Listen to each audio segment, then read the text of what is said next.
சோக்கா நடக்கும் போது சுத்த வேணும் பூசணிக்கா ஆத்தா கண்டெடுத்த அழகான ஜாதிக்கா புளிப்பா புளியங்க அவ புடவ கட்டுன வெள்ளரிக்கா புளிப்பா புளியங்க அவ புடவ கட்டுன வெள்ளரிக்கா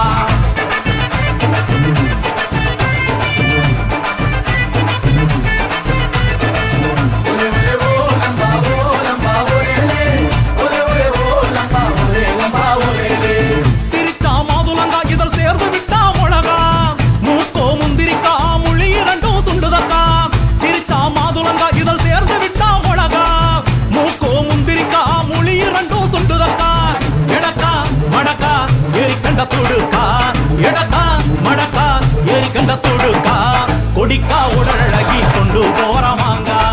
கொடிக்கா உடல் அழகி கொண்டு போறமாங்க புளிப்பா புளியங்க அவ புடவ கட்டுன வெள்ளரிக்கா